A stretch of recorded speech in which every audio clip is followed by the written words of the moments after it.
Hi, my name is Jacqueline, and in this video I will be talking about global marketing as an assignment for the Foundations of Marketing class with Professor Charles V. Richardson. So you may be wondering, what is global marketing and why is it so important? According to Google, global marketing is marketing on a worldwide scale, taking advantage of global differences, similarities, and opportunities to meet global objectives. So now that you know what global marketing is, why is it so important? Well, global trade accounts for 25% of the United States gross domestic product.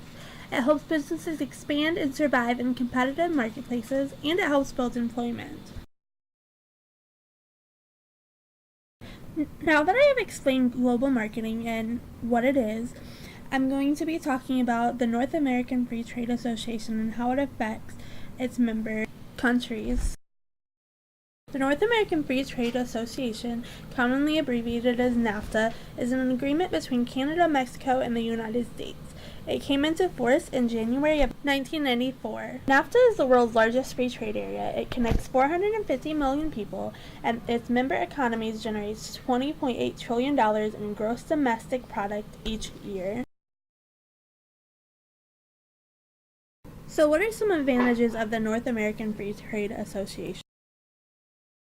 Some of the advantages of the North American Free Trade Association include quadruple trade between Canada, Mexico, and the United States. It increased economic output and it created jobs. NAFTA also caused foreign direct investment to triple. It lowered prices and it helped with government spending. While NAFTA seems like a good thing, there are also some disadvantages to look at as well. Some of the disadvantages of the North American Free Trade Association include the loss of 500,000 to 750,000 jobs in the United States, suppressed wages in its member economies, so Canada, United States, and Mexico, and it put Mexican farmers out of business. NAFTA also caused substandard working conditions to be created. It degraded the Mexican environment, and it allowed Mexican trucks access to roads in the United States. The next topic I will be discussing is protectionism and what it is. Protectionism is a method in global marketing used to safeguard key industries from foreign industries and competition. This is typically done through tariffs or quotas. So what is a tariff or a quota? Well, a tariff is a tax for a certain good or service provided, and a quota is a limit on the quantity of imported products. Each country has its own quota.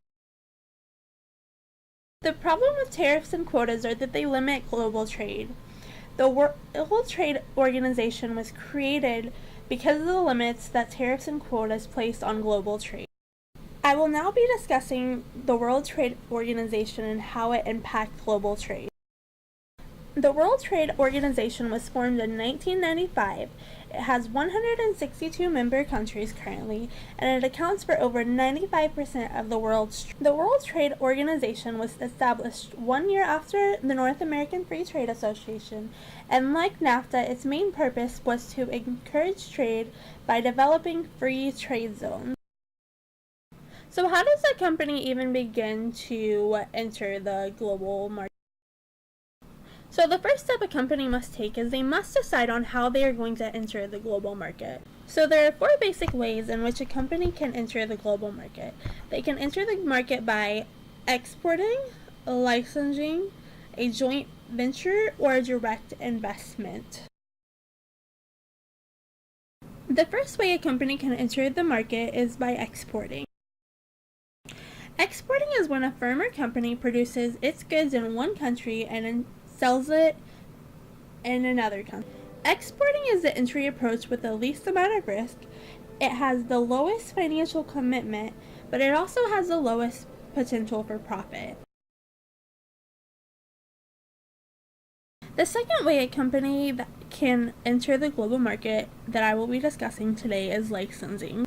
Licensing is when an organization allows another company to use their trademark, patent, trade secret, etc. for a fee or a royalty payment. An organization that accepts a fee or royalty for their trademark, patent, trade secret, or etc. is usually a well-known company globally. This global market entry approach is riskier than exporting, and it also has more financial commitment than exporting does. The licensing approach is useful if the purchaser of the license has a large market share in its desired entry market. The third way a company can enter into the global market is through a joint venture. Joint venture is when two companies join together to share the ownership and control of the new company. A joint venture can also be when two individuals join together to share the ownership and control of a company. However, in global marketing entry, it is more common for two companies to join together since the companies are usually already established. In a joint venture, any and all risk and profits are shared equally between the two companies or individuals. The fourth and last way that a company can gain entry into the global market is through direct investment. Direct investment is when a company invests in, gains ownership through purchasing, or already has ownership in a foreign division of another company.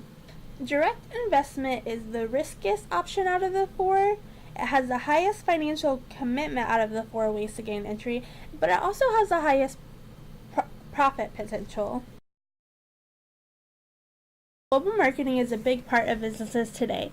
It helps businesses expand their target markets and therefore helps businesses increase their profits.